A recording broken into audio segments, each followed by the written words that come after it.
Ya, Assalamualaikum warahmatullahi wabarakatuh. Okey, jadi cikgu nak buat tentang penjelasan homework untuk soalan jarak antara koordinat yang kita dah belajar pada minggu ni. Boleh tengok satu-satu cikgu terangkan. Kalau ada masalah ataupun ada soalan, boleh WhatsApp cikgu. Okey, jadi kita pergi kepada skrin, kita share skrin. Okey, jadi homework kita hanyalah pada page 1 dengan page 3. Senang sahaja, senang sahaja. Jadi cikgu akan selesaikan satu-satu. Kita pergi kepada soalan A. Masing-masing tengok dekat soalan A. Jarak antara koordinat, kan cikgu dah terangkan dia ada tiga jenis. Dia ada tiga jenis. Apa tu? Jenis pertama adalah jarak apabila dia dalam keadaan baring. Jarak yang kedua adalah apabila dia dalam keadaan menegak. Jadi page 1 ni dia adalah dua keadaan sahaja. Jadi senang sahaja JK. Ni kita nak cari jarak antara J pergi kepada K. Kita kira berapa kotak. Kita kira berapa kotak. 1, 2, 3, 4, 5, 6, 7, 8. Jadi jarak antara J ke K adalah 8 unit. Senangnya mana jalan kerja yang pakai koordinat? Boleh. Nak pakai koordinat? Boleh. Cikgu akan tunjukkan dekat depan. Okey, J. Kita tengok apa koordinat J ni. Okey, kita tengok X dia. Kita pergi kepada dia punya X. Okey, kita turunkan ke bawah. Kita nampak X untuk koordinat J. X dia sama dengan -1. Untuk Y dia sama dengan 3. Jadi kita tulis koordinat ni di dalam keadaan X, Y. Ingat. Jadi dekat sini koordinat bagi J adalah -1, 3. Ini untuk J. Untuk K pula. Untuk K pula. Okey, cikgu bagi nampak sikit, bagi dia ke bawah. Ini koordinat untuk J. Okey, untuk K pula kita akan pergi kepada koordinat K. Koordinat K dekat sini. Okey. Kita tengok S dia apa? S dia kita ke bawahkan dia. S dia kita akan dapat 7. Okey, Y. Y pula. Pergi kepada dekat sini kita akan dapat Y dia 3. Jadi koordinat dibaca dalam keadaan X, Y. X dia 7, Y dia 3. Jadi dekat sini apa formula dia? Formula dia. Ingat formula dia untuk selesaikan koordinat ni besar tolak kecil. Jadi besar di mana kat sini? Jadi bila dia baring dia baring. Jadi koordinat kita J ke K ni kamu tengok kat sini. Koordinat J ke K dia dalam keadaan baring. Nampak ni. Dia dalam keadaan baring. Jadi koordinat J tu apa? Okey, masing-masing boleh tengok. Okey, koordinat J ni adalah -1, 3. Koordinat K ni apa? Koordinat K ni adalah 7, 3. Okey, jadi untuk kalau dia baring, kita tengok apa simbol, apa nombor yang sama? 3 dengan 3. Jangan ambil nombor yang sama. Ambillah nombor yang boleh ditolakkan, iaitu 7 dengan -1.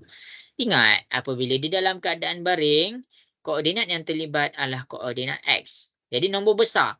Nombor besar dia 7, 7, 7. Tolak nombor kecil dia. Tolak -1. Negatif darab negatif, dia dapat positif. 7 tambah 1, kita dapat 8. Ini jalan kerja dia macam mana cikgu dapat 8 unit tadi. Okey. Kita pergi pula kepada penjelasan untuk K ke L. Kita pergi pula penjelasan untuk K ke L. Jadi dekat sini cikgu akan tunjukkan. Cikgu buat satu garisan. Ni JK, ni K ke L. K ke L ni macam mana? Okey, kalau kita tengok graf ni, kita boleh nampak terus. 1, 2, 3, 4, 5. Maksudnya kita boleh tengok dia dalam keadaan 5 unit. Jadi untuk koordinat K, kita dah dapat kat sini 7, 3. Sekarang ni kita cari koordinat L. Kita nak check betul tak jawapan kita 5 unit. Okey, koordinat L. Cikgu pergi kepada koordinat L. Cari X dia. X dia dekat sini. Kalau dia pergi kat sini, maksudnya X dia sama dengan 7. Untuk Y, okey nampak kat sini Y dia adalah -2. Jadi dekat sini, kita tengok. Kita tengok. Jadi koordinat dia dekat sini adalah 7, -2. Ingat koordinat mesti ditulis dalam keadaan X dulu baru Y. Jadi kita tengok kita nak compare dengan apa? Kita nak compare dengan KL. KL. Jadi koordinat kat sini kita dapat 7, -2. Maksudnya kita boleh nampak yang di dalam keadaan menegak sekarang ni. Kalau dia menegak, kamu tengok. Kalau dia menegak, dia ada nombor yang sama. Apa nombor yang sama? Nombor yang sama dekat sini adalah dia berubah. Tadi kalau dia baring, kita nampak yang sama adalah Y. Okey. Sekarang ni cikgu tunjuk dengan lebih jelas. Masing-masing boleh tengok kat sini. Ini K, ini L ini L, ini K. Cikgu takut tak nampak. Okey. Okey, tengok kat sini.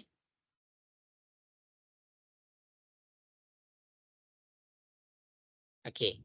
Sekarang ni kita nak KL. Okey, kita nampak apakah simbol yang sama dekat sini? Apa nombor yang sama? 7. Jadi jangan setuju-setuju. Jadi untuk koordinat apabila dia keadaan menegak, apabila dia dalam keadaan menegak, kita boleh faham bahawa kita kena ambil, tadi untuk baring kita ambil X, untuk menegak kita ambil Y. Jadi Y dia dekat sini nombor besar tolak nombor kecil. Nombor besar 3 tolak nombor kecil -2. Negatif darab negatif kita dapat positif. Jadi dekat sini kita dapat 5. Nampak ni? Jawapan dia sama sahaja macam yang cikgu tunjuk dekat sini. Ini adalah apabila dia menegak dengan yang baring. Okey. Jadi cikgu dah selesaikan yang A ni. Cuba untuk selesaikan soalan yang seterusnya. Sama sahaja. Sama sahaja B dengan C ni. Dia menegak dengan yang baring. Okey, jadi kita pergi kepada page nombor 3. Page nombor 3. Cikgu akan tunjuk macam mana nak selesaikan pula kalau dia dalam keadaan serong. Okey, kita nak tengok kalau dia dalam keadaan serong. Macam mana nak selesaikan kalau dia dalam keadaan serong? Okey, kita kena ingat. Kalau dia dalam keadaan serong, kamu kena buat apa? Bentukkan segitiga. Bentukkan segitiga. Jadi, mana segitiga kat sini? Kenapa kita kena bentukkan segitiga? Sebab kita nak masukkan dalam formula. Mana formula dia? Okey, ni segitiga. Ni segitiga. Jadi, dia ada formula nama dia Pythagoras Theorem. Pythagoras Theorem. Mana formula dia? Okey, paling panjang ni kita namakan dia C. C kita letak dekat luar. Yang tegak ni kita namakan dia A. Sama dengan A. Yang dekat sini kita namakan dia B. Base dia tambah B. Kuasa 2, kuasa 2, kuasa 2. Inilah teorem dia. Jadi kita nak selesaikan jarak ni, maksudnya kita kena cari C. Sebelum kita nak cari C, kita cari A dia. Jadi kita nak cari A dia, kita bentukkan segitiga. Kita buat satu garisan. Satu garisan ke bawah. Ini adalah untuk A dia. Ini adalah untuk A dia. Kita kira 1, 2, 3, 4, 5, 6. Jadi dekat sini dia adalah 6 unit. Jangan sampai bawah pula. Sebab apa? Sebab dia punya base dekat sini dia berhenti di sini. Sebab tu kita kira sampai 6 unit sahaja. Kita kira pula berapa kotak? 1, 2, 3, 4, 5, 6, 7, 8. Jadi dekat sini kita dapat 8 unit. Jadi daripada sini kita tengok formula Pythagoras Theorem. Kita nak cari C sebab apa? Inilah jarak yang kita nak cari. Kita nak cari jarak. Kita nak cari jarak P pergi kepada Q. Jadi jarak tu cikgu namakan dia C. Masukkan dalam formula ni. C kuasa 2. A. A ni yang tegak. A ni adalah 6. 6 kuasa 2 tambah B. B ni base dekat belah bawah. 8 kuasa 2. Tekan kalkulator. 6 kuasa 2 tambah 8 kuasa 2. Kamu akan dapat dia 100. Pindahkan kuasa 2 ke sebelah. Dia akan jadi punca kuasa. Tekan kalkulator punca kuasa 100, kamu dapatlah 10 unit. Inilah jawapan dia. C, jawapan jarak antara P ke Q. Ni kamu kena tukarlah ni. Ini cara cikgu masukkan. P ke Q adalah 10 unit. Jalan kerja yang sama sahaja pada B dengan C. Jadi berdasarkan penjelasan yang cikgu tunjuk dekat depan ni, cuba untuk selesaikan. Okey, jadi sampai situ sahaja. Kalau ada apa-apa masalah boleh bagi tahu cikgu. Okey, Assalamualaikum warahmatullahi wabarakatuh.